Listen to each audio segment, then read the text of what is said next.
Élections régionales maintenant avec la formation Nouvelle Donne qui se lance dans la campagne.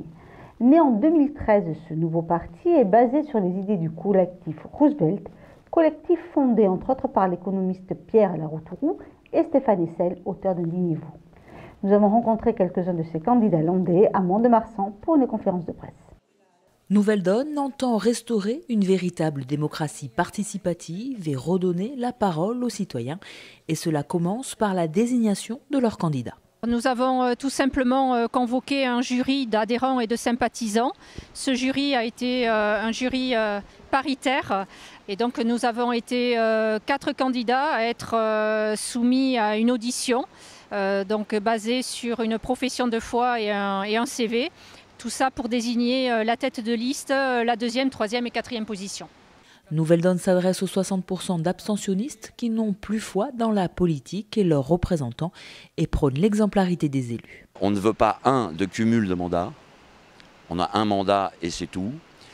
Ensuite, ce mandat, on pourra éventuellement, si on a bien travaillé, le renouveler une 2e fois, mais jamais plus de 2. Ensuite, si il y a des histoires de corruption ou de machin, quel que soit, et qu'il est reconnu et que les faits sont avérés, c'est pas 6 mois d'éligibilité ou 1 an ou 2 ans, c'est à vie. Sur le plan économique, Nouvelle Donne ne croit pas en une reprise de la croissance annoncée et souhaite un autre partage du temps de travail.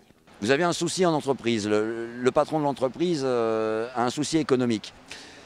On va diminuer le temps de travail de chacun de ses employés en passant par exemple de 35 à 32 heures.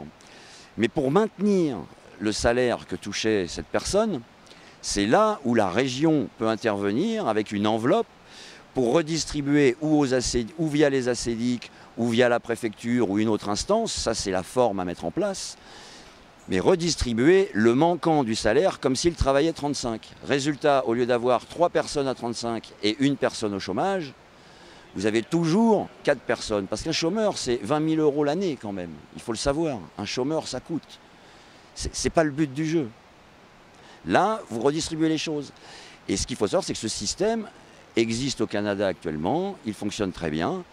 Et il est en train de se mettre en place en Allemagne. Donc pourquoi pas chez nous? Et pour commencer, pourquoi pas dans notre région?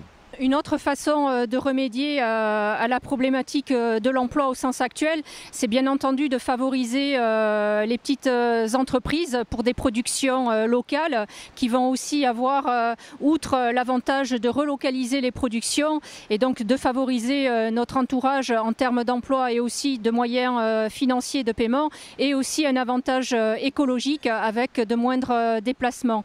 Nouvelle Donne tient un discours qui tranche radicalement de ceux des grandes formations politiques. Il en va de même pour leur campagne électorale, sans affiche ni tract. Nous avons 15 000 € de dons, donc nous allons nous limiter à 30% des bulletins de vote qui vont être fournis à tous les bureaux de vote dans tous les départements d'Aquitaine, Limousin, Poitou-Charentes. Effectivement, pour des raisons environnementales, on rechigne de toute façon à fournir plus. À l'heure actuelle, c'est assez étonnant de continuer effectivement à imprimer beaucoup plus qu'il n'en faut de professions de foi et de bulletins de vote. Il faut savoir quand même une chose. Les professions de foi uniquement pour Aquitaine, Limousin, Poitou-Charentes, que pour un parti, représentent 4 tonnes de papier. Je ne sais pas combien d'arbres, mais 4 tonnes de papier. Nouvelle Donne va donc se limiter aux réseaux sociaux, sites internet et réunions publiques afin de convaincre les abstentionnistes de reprendre la main en votant pour eux.